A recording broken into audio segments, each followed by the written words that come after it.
Chapter 1, The Wake Up Call. He collapsed right in the middle of a packed courtroom. He was one of this country's most distinguished trial lawyers. He was also a man who was as well known for the $3,000 Italian suits that wrapped his well fed frame as for his remarkable string of legal victories.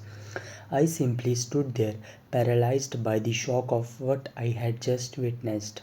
The great Julian Mantel had been reduced to a victim and was now squirming on the ground like a helpless infant, shaking and shivering and sweating like a maniac.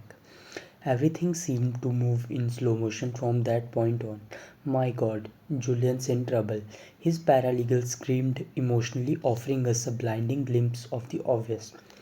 The judge looked panic-stricken and quickly muttered something into the private phone she had installed in the event of an emergency. As for me, I could only stand there dazed and confused. Please don't die, you old fool. It's too early for you to check out. You don't deserve to die like this. The bailiff, who earlier had looked as if he had been embalmed in his standing position, leapt into action and started to perform CPR on the fallen legal hero. The paralegal was at his side, her long blonde curls dangling over Julian's rubby red face, offering him soft words of comfort, words that he obviously could not hear. I had known Julian for 17 years. We had first met when I was a young law student hired by one of his partners as a summer research intern. Back then, he had it all. He was a brilliant, handsome, and fearless trial attorney with dreams of greatness. Julian was the first young star, the rainmaker in waiting. I can still remember walking by his regal corner office while I was working late one night and stealing a glimpse of the framed quotation perched on his massive oak desk. It was by Winston Churchill and it spoke volumes about the man that Julian was. Sure, I am that this day we are masters of our fate, that the task which has been set before us is not above our strength, that its pangs and toils are not beyond my endurance. As long as we have faith in our own cause and an unconquerable will to win, victory will not be denied us. Julian also walked his talk. He was tough, hard driving, and willing to work 18 hours a day for the success he believed was his destiny. I heard through the grapevine that his grandfather had been a prominent senator and his father a highly respected judge of the federal court. It was obvious that he came from money and that there were enormous expectations weighing on his Armani-clad shoulders. I will admit one thing though, he ran his own race. He was determined to do things his own way, and he loved to put on a show. Julian's outrageous courtroom theatrics regularly made the front page of the newspapers. The rich and famous flocked to his side whenever they needed a superb legal tactician with an aggressive edge. His extracurricular activities were well known: late night visits to the city's finest restaurants with sexy young fashion models or reckless drinking escapades with the rowdy band of brokers he called his demolition team become the stuff of legend at the firm. I still can't figure out why he picked me to work with him on that sensational murder case he was to argue the first summer. Though I had graduated from Harvard Law School, his alma mater, I certainly was not the brightest center at my firm, and my pedigree reflected no blue blood. My father spent his whole life as a security guard with a local bank. After a stint in the Marines, my mother grew up unceremoniously in the Bronx, yet he did pick me all over the others who had been quietly lobbying him for the privilege of being his legal gopher on what became known as the mother of all murder trials. He said he liked my hunger. We won, of course, and the obvious business executive who had been charged with brutally killing his wife was now a free man, as free as his clustered conscience would let him be. My own education that summer was a rich one. It was far more than a lesson on how to raise a reasonable doubt where none existed. Any lawyer worth his salt could do that. That was a lesson in the psychology of winning and a rare opportunity to watch a master in action. I soaked it up like a sponge.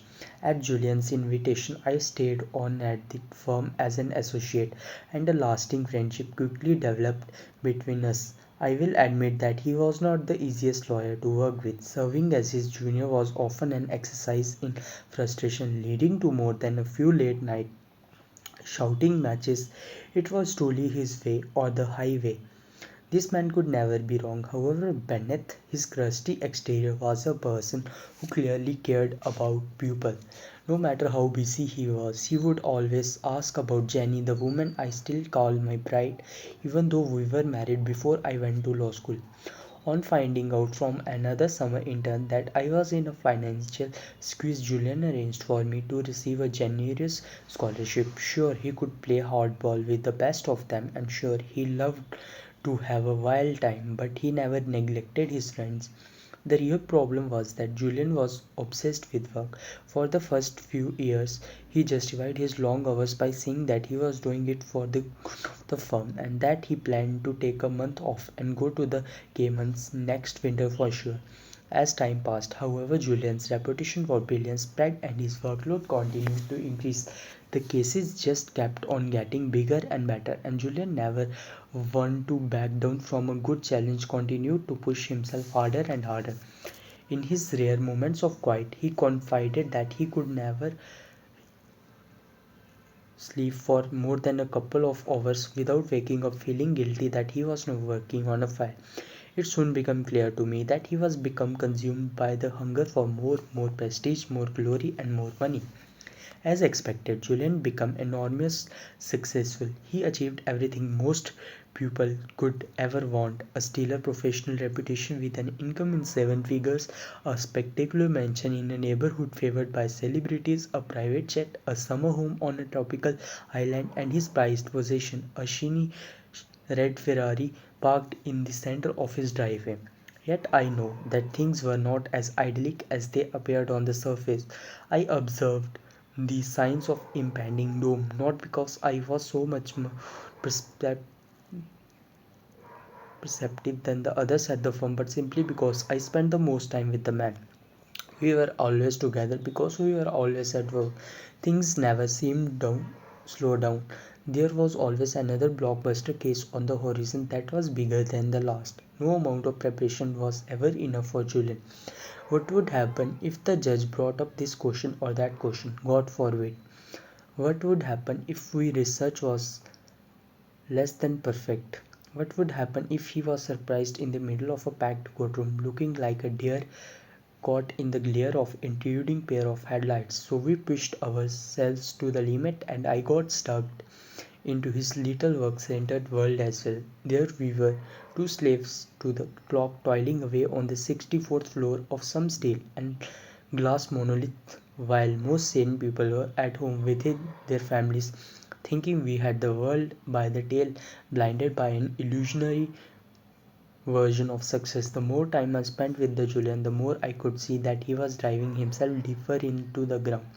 It was as if he had some kind of a death wish. Nothing ever satisfied him. Eventually his marriage failed. He no longer spoke with his father, and though he had every material possession anyone could want, he still had not found whatever it was that he was looking for. It showed emotionally, physically, and spiritually. At 53 years of age, Julian looked as if he was in late 70s. His face was a mask of wrinkles, a less than glorious tribute to his take no prisoners approach to life in general and the tremendous stress of out of balance lifestyle in particular. The late night dinners in expensive French restaurants, smoking thick Cuban cigars and drinking cognac after cognac had left him embarrassingly overweight. He constantly complained that he was sick and tired of being sick and tired. He had lost his sense of humor and never seemed to laugh anymore. Julian's once enthusiastic nature had been replaced by a deathly soberness. Personally, I think that his life had lost all purpose.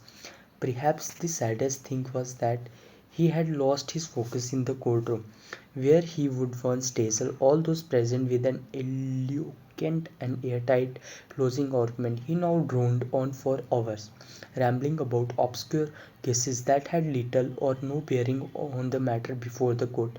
Where once he would react gracefully to the objections of opposing counsel, he now displayed a biting sarcasm that severely tested the patience of judges who had earlier viewed him as a genius. Simply put, Julian's spark of life had begun to flicker. It was not just the strain of the frenetic pace that was marking him for an early grave.